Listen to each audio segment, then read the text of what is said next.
là trong tế lộ số mà ốc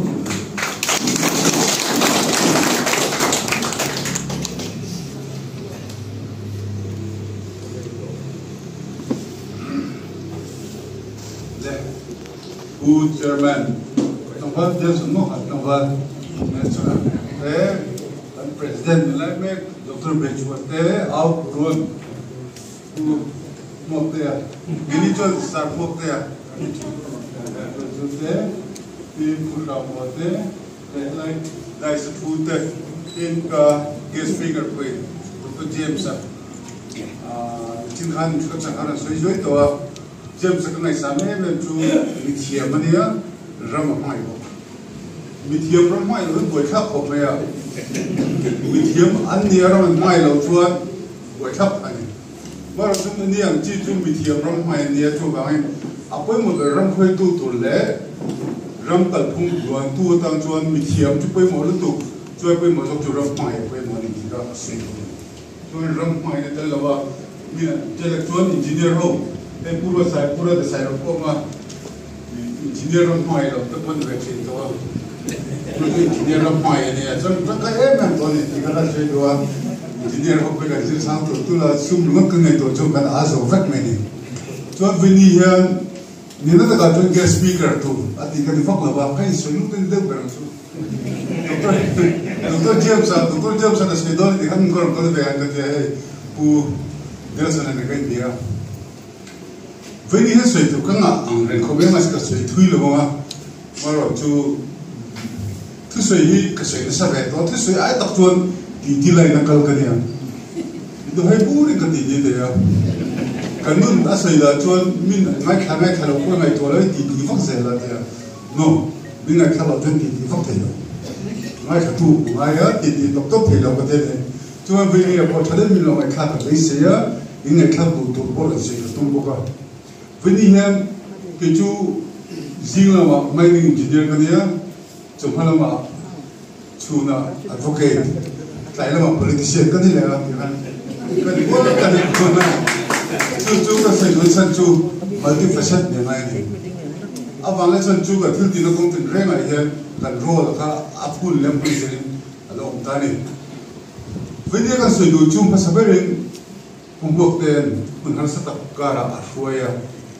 BJP to end dong kanya the BJP in ngam to athap kanya karan miswai to athap of ang chop kan lo ge chu 11 July 2019 abulu da 11 May 2020 chop le thaso chu ko no thaso ko chu khan spokesperson te kan man vela chuan missionary cell kan dina Christian missionary cell chu ko so china एक मातीला वाणी ना या तुला भी का सोच हुआ तो नेसन जो वीडियो मेरा कैप्चर था YouTube में अपलोड ले दो ना मिशन मुबीदन BJP हिल इंगे तीव्रती ही शेयर से करूँगी मिशनरी सेल करने लाइक हाथ थरोवेल जी निकल गया करने का तब आजवाल अखान मिशन फील पथुम वे लबे रुपये कब सोच दो नहीं बिनियन Juno ya jom pakhat jom pakhat ne state night election lo khania conference ne do na Christian hane chuan an big in subway kha an mani ring thar te jinga mi na lo pek ve dia chuan an ti chen khowang tan complain ne chu da chuan subdivision civilian aron khar sakani chu aron vuya aron be chu Miram betul ju Presbyterian pastor mupini. Nanti ngai ikan miram biak lau katanya, andi ju sinat pastor dia BJP biak kerja dan lagi. Oh, misalnya biak itu ada yang katanya. So kan saya kan so cina, misalnya pun ada tuan biak itu sekolah worshiping place permission lap dalam mai tadi. Misalnya macam kau macam naya biak itu ada orang sekarang lau mea. Maro tu bayar macam worshiping place kan tinggi a permission san pa mai ni. Cuma tu allow ni lo, faman ni pot salat dia lo tu kan lo dia. Tuan kan han bias, SDO civil tu kan han bias, tu tuan insar lo ni ya. Tu lagi kan saya tu BJP spokesperson kan ni lain ya. Por tu BJP state spokesperson kan ya, family sa kan rasa nan ni ya. Ini problem, what is the actual problem maksud dia ni? ani choi da chuan sar permission ni big deal sa ai chu lo dil le sela in pe don tin na mi ne ka ten ni me ana dia an dil le ka zuya an ti ke ta ni chu ka sen san zo chu mizo de na mizo christian de na vairama vai di do ko be mizo christian missionary de le mizo christian mal tu de re alo rapet le alo simto dam che ma kan nei zir che chuan a legal point adan lam pang ani tra ni chu ha re atak ta chuan India ram hi BJP kon hekra sai ka ma chu bin ne ko to tu ka secularism ta chuan India ram here right to freedom no of to practice for gay any religion or any chu ha in the constitution ni prim balance ya ka amend thei lo ba phot me na fundamental rights of India kadang thei lo tu ni chu ha in jantar mantara mo Delhi ko muna Hyderabad asal ka ta silcha khoya ko lani sokrista he chandam to ring ve to jadi athiam rim maro chu an motor lam turti boina mo an school ko turti boina mo iti chu athiam ta ba ni mania ai jol ko ba an soya conclusion jangkang ta ho an chu khu ba chu ta ka soi chu setana bill anti election anti-conversion law, anti-election. Don't you say that something setana bill of law, anti-conversion law for India Rama state pasari pariyat vele Religious Freedom Act antia. To Christian to tuanin. Ngatia. Sapoi le phalona antia. Kami Religious Freedom Act ina tungchu tu safwa Hindu atong Christian ni remote lovin Christian atong Hindu ilete Muslim atong Hindu te Hindu atong Muslim Sapwa him ile zumzuma ka mi andra thei wangi na mo force na mo conducive dewi na mo coercion mangi na mo ani le tiang ti an lawa wangin chumi chu buiking coaching kum som pare chin chuan an du thala exam ko po azom an ta sakso ko wanga siamani chu wangin kan soi la omber chi de chu alen nei ni china competition international khan lau tur kan zom Christian kena kan lau turun sunju patien rin lau pak lau turun lau ra lau turun kasong gaya china kaya ko lau turun kalak mumumat rin tu bagay mizo Christian kena kan tifu lau kaya chu lau turun lau ba lau hitsak kama mancho kaya kan tim mancho tika tim pero pinun lau handi kaya kan chan kama kaya dewa kan nai di kari nga maro chu ring tu ta patien rin lau chia lau bak na mun lo tin kan president thare mandia a president thare man se ka sun kai no sab tomorrow se dai ka ko biga ne president thare ka diyan basic primary duty to protect and uphold Mizo identity and my faith Christianity at the moment I hope you do about to BJP and Mizo the Christian the min anite kan is way to Tunain ka chon hui mit nam to BJP was ni siam lai lo de association to hek lo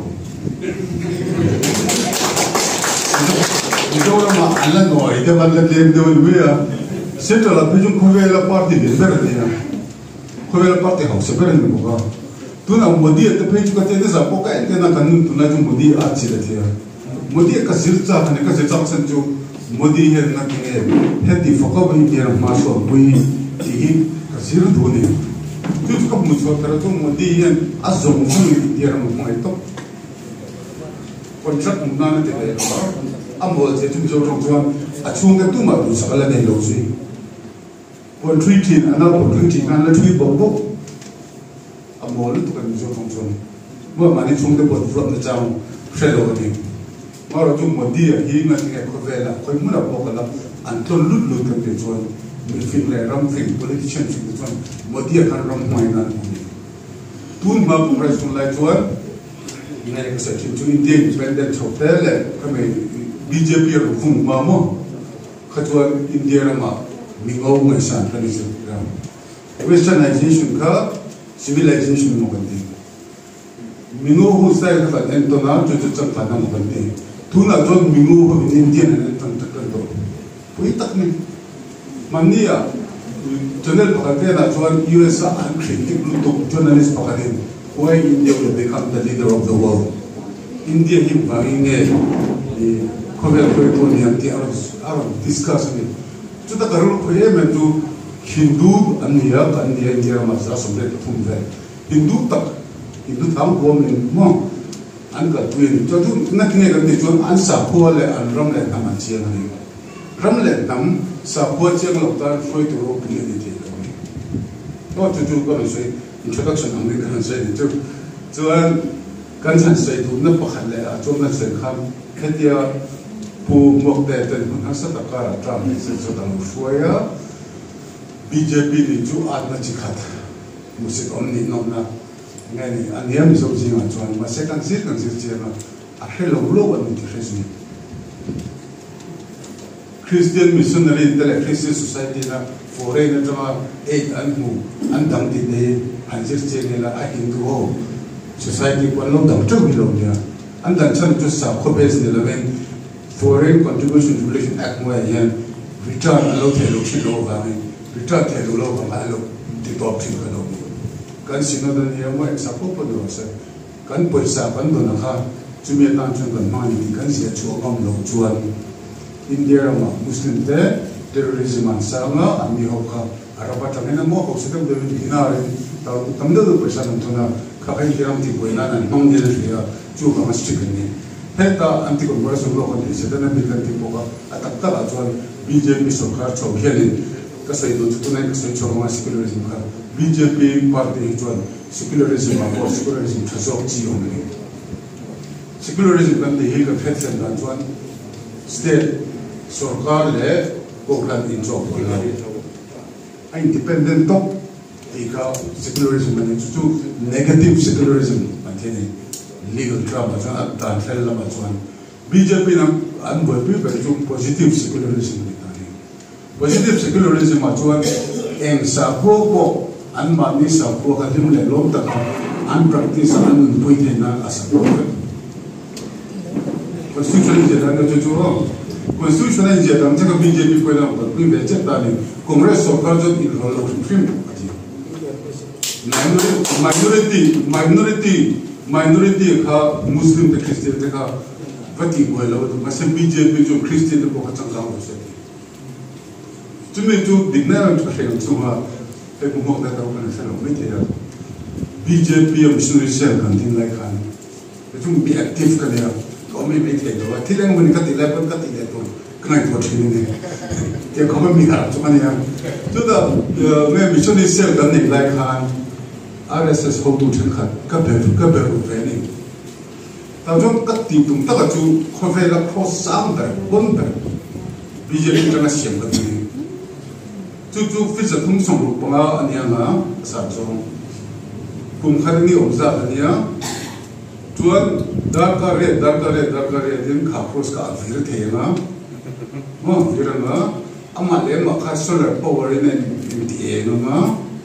Some Vassam to Tonan Topon, cross and good the Arashiana, Tutupiano, Tiana, Mizorama, Indiarama, and Tony.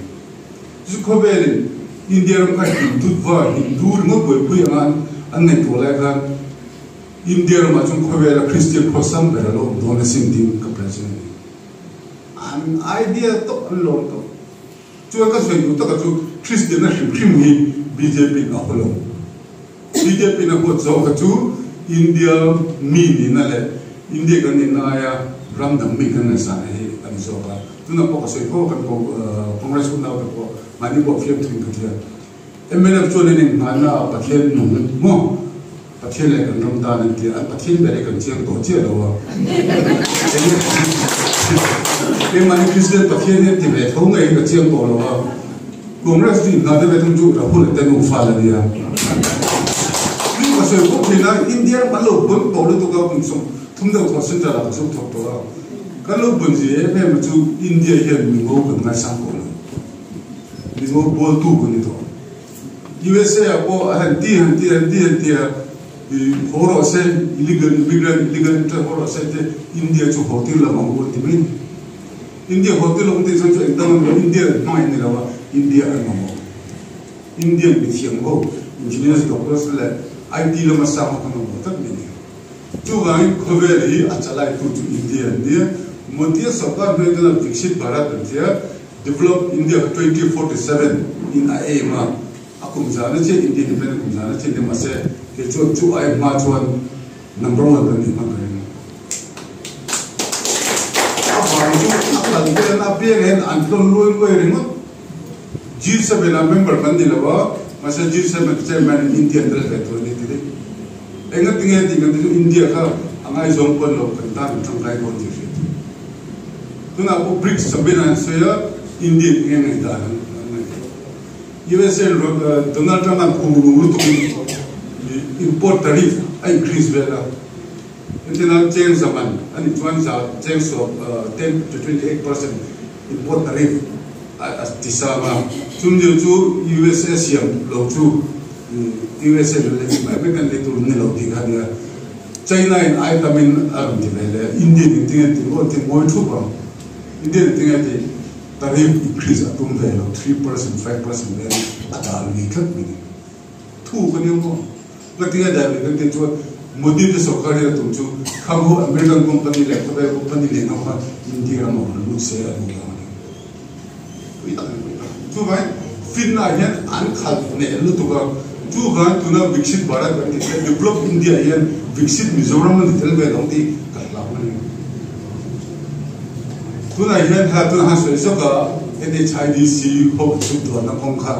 My name is Pakate Lake and in a language so that pretty in a museum.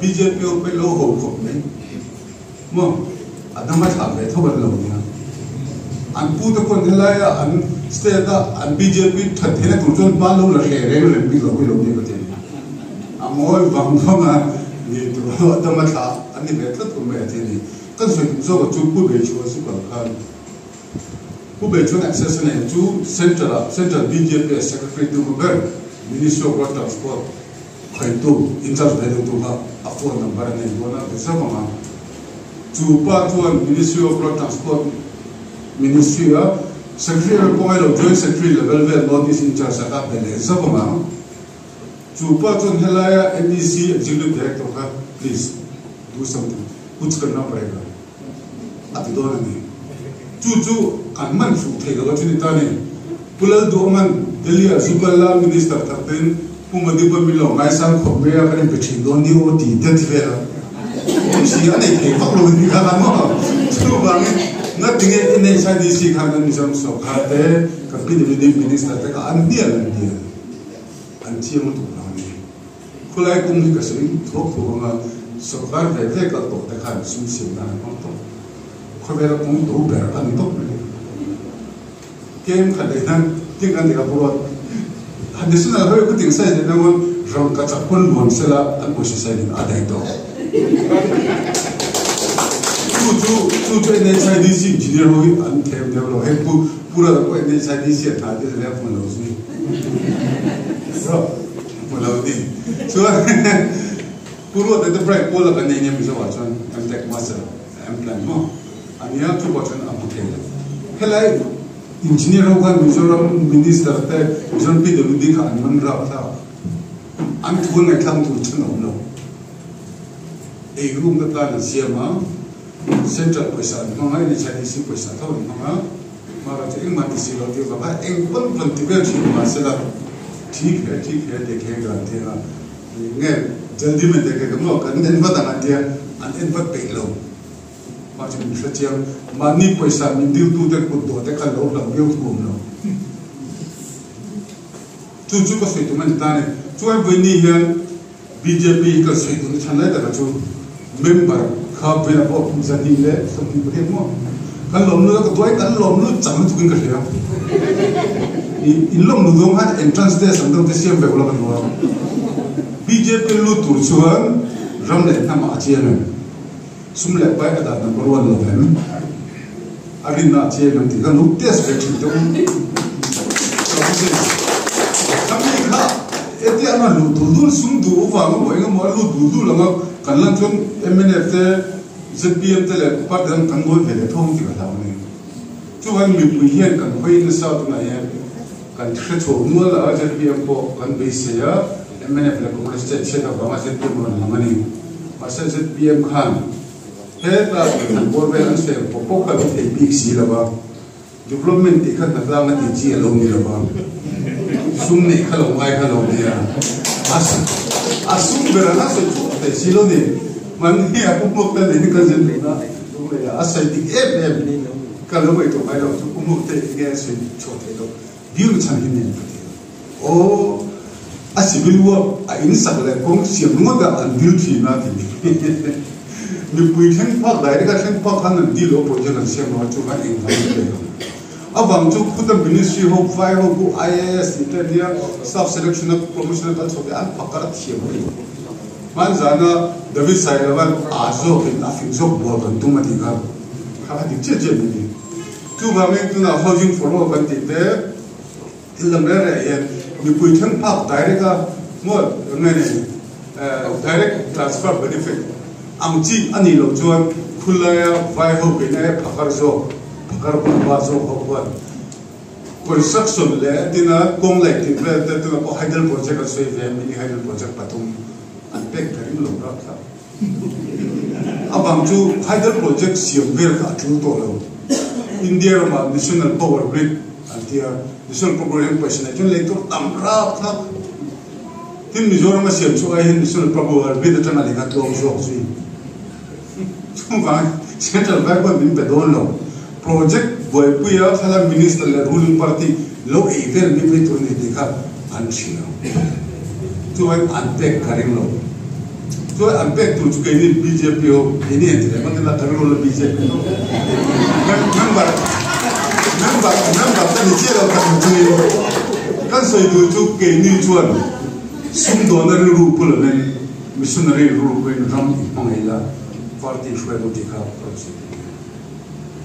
abang tu sum do na ni chuan ka lok ri do chon mi kan fel fet ma se missionary ru puwa lo le pa chiar thiama chiar thea ram kan mai hun kan ha le ni ke hi ka hausa via gon ka thanom ten thei chuan go hatia pe khat officer in charge kania UPS den tok kan ne office pe tu ina ka dal ha ba kare tom lo pe kan ka remote mi ni chuan ka ho zan ka chu kan thanom lu khan in house om mangai engei thote tum ri thum chuan kan nu ne na on to re su asa thla bo re thei ji ma house acha om lo ra thla kan house rual ani lo chuan mo chu ba min BJP tuna pu be chu Dr. be chu na Australia min number 1 na chuan nation first atia nation first to central BJP and state BJP to state first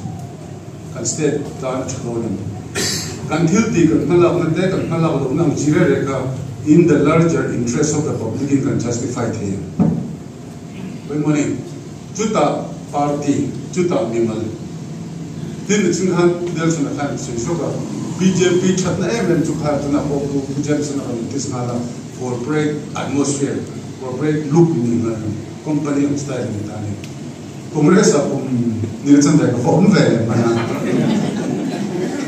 ani thak lai bra congress chu an senior lu ko porque chu ala junior te tat an sui de ko la junior mun te tat en chin nge seniority congress a hen constitution ni se ka me ka the kan se boxi lo he da pu sai ma ta hun lai chon tile de je ga a cham ta lo ka bo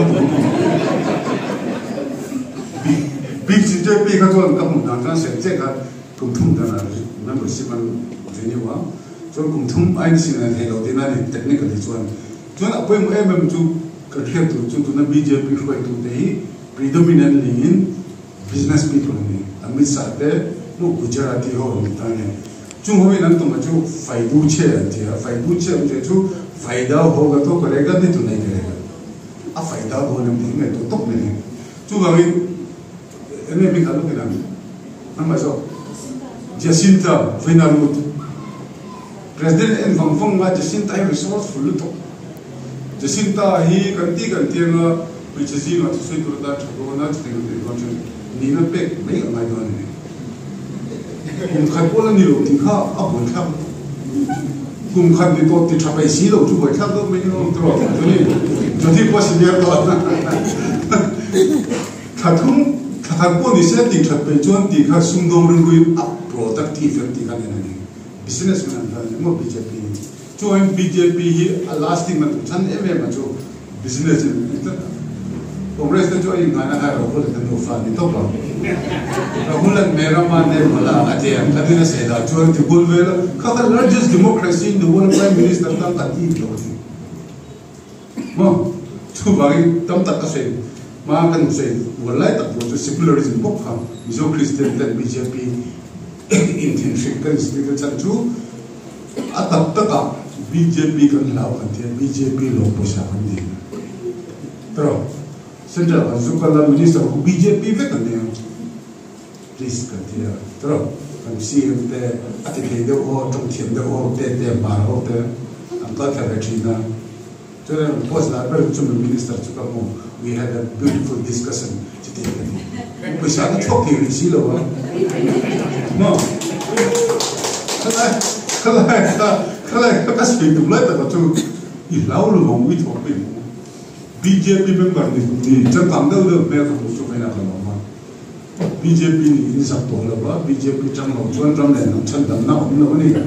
Tiga ini mutiara tu lah, ini BJP ya, Mizo Kristen dengan BJP ya, BJP tu macam kaya heran siapa. Terus, tu bahaya saya Mizo nama 1993 vel dengan BJP tinggal ni, answer. BJP zoom tu Hindu tak pakat mana belum. BJP semua bangat tempula darah direction kalau belum tu kami ini kasih vote sila Hindu kasih vengo tu antara si saya kedua pania pengasam Hindu dulu actingnya ni terus pavala ini gaya apa conference ini lepas apa tolong bola apa terus semua pakai bola kan ni pelu akhir tu di tribal tak kerjun antras akan menfiti na tu Din BJP ho hi kasih foci itu Hindu ngai tu na cuan piang to song mana man kai kat don ring tu basiam man tum velo isom ji lu ni velo mo bene tu le so Krista chandam tu pon lo chun me di la pal tu na akong ai klang em kan je kan shi da ding ai lo fel so ko na so shi ta kan ine lo ring so ko mission field Orissa mission field sinal dinar din kan Nalgo National Aluminium Company hoka lo host during the request and hosa. That's what kasih itu. Orissa machine ring siate, an nem siate, pola siate tu. Inge kan tu sih terle. Ini pakar lo kan nasi dua ni aku. Asa, tapi iwak zau tu lo mungkin macam tu. Naik saya, naik mesti terang dulu. Hey, drugs vegan thing, mana di BCC kan buat apa? Drugs vegan buat apa? Nak apa? Mesti ni tuan cuak, apa kemai ni? Tuan cuak itu ini siapa tahu? Go off the gospel, come off the gospel tu ini. Mizoram tu state terus dia tak dalam sini cedera ni ya. Masa mesti kan tentang tu orang hausa tu kan dunia orang tu. Dalam song-song tu kau bilang musuh cedera. Kasih food cedera, ubah tahu chief minister tujuan. Kalau tu mana cuma central game show kong leh nan, vibe show, alo peri pun game show betul bilai ni. Tak kah missionary di top ni tani. High power, Delhi klang parliament house ah, mo sasri bukan tiga lawan, misalnya cuma makhluk tu. Game show ni tu perusahaan bayan nak lama, dikan piknik bayanan lah, kong saya game show betul lu leh lekina. Ini umsi di hasil video kayak dalam tiga tak tujuh. Tu bagi kami di tujuh BJP ini dia umum ni. Tapi tak ada yang pemau boleh parti thar katung thar itu macam aktif wujud ada parti dari umum bahwa itu kan ni. Tu bagi thar itu. Thar tujuan piang thar kan di dan orang ni orang kenai tujuh orang tu laju piang thar tu ngai tu nak. Paisa kan duda, tu nampak kan mesti kan duda lah saya paisa tu kan duda lupa bela. Masa paisa nanggo wana kan dah bela. Paisa paisa itu tiro ini macam ni. Tu kami when yang kan kalau kalau saya itu zamsu. Central jam lagi dengan jam pun mizo rob tu BJP ni tu nak tinggal milok tu. Mizo MNF Mizo Congress Mizo ZPM chu a rồi rap về mấy sila thì mà sẽ BJP local chuan anh mà tập tất cả nhiều anh mà đi lông tụ anh đi làm không anh sẽ ta tụ tập tất cả nhiều thì khác anh lông mình cái thứ này chú bảo anh cái gì cô về cho sẽ chú member thì cái lông tụ tập phục sự ZPM của member anh mà lên nhá MLA xong thì phải này chú vote không phải một số chúng ta quan tâm kia Congress Party ni chúng MNF vote MNF Party ni chúng ZPM vote an tâm không sao này xong thì không cần crime anh lo sẽ ta thế này lo ngay từ đầu phương án làm cần tết cái đồ cái vote anh tìm luôn chú vậy Mizoram BJP thì BJP ở lu lem lo anh quan tu na chuan BJP vote thì tu không biết Mizo ta Christian ta cái ông cái đồ còn một mai in thế còn thì có cái nào thì chú bốn năm ở nó chun số mà cái gì BJP rồi lúc ấy ai khai BJP bốn năm trong là đồ suy nghĩ ha phụ số BJP có ông chân BJP mình chỉ là đi rồi bây giờ chúng nó cái mà chúng mà sẽ party cái này là phá lỗ thì cái này chú ấy for lúc tụi freelance lúc tụi bốn năm trong là đồ support chú á bây một cái là chú Mizo Christian tên là căn nói là chân này cái chú bắt thiên cái chuyện đó in khoma kan ko han lai chang le ye ko e ko han kon ra se yu si le ni an ko han program i da te chuan i da ni to pur he da chang da chu fen lu tu lu ko na hon ma mi po pli pe ma po dik ma sen khom pe lo wa tho lo ma tho pe lo ni ka bam zak tu ba in ti ga ti ni jun tho lo tho cha ve khom cha ve to ni apa ka chu du ti the to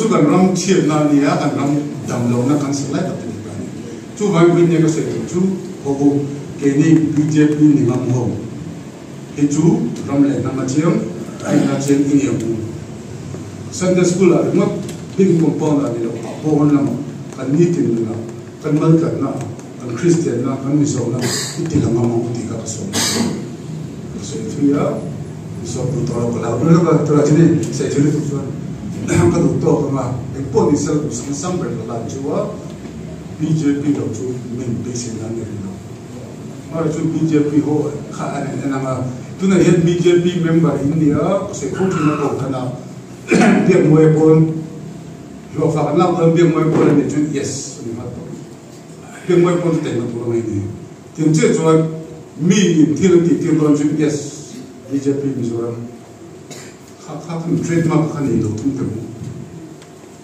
chú số cái này ở thế party đảng hiện một thế rồi nên là một cái thế tổ là anh addict tổ sẽ mà thì mình cũng thế rồi lúc nãy bây giờ chú bắt đầu hơi bị sẽ cho nó gì là chẳng để sai đâu cái hành động về chú được cái gì chuyên cái gì chú bảo chú bên nhà cái chú sẽ phải được sao mà làm chú bắt thế là bên chú mà khi lại xóa được khi các bạn có cái mình thì bảo quốc này khi lại khen ông mà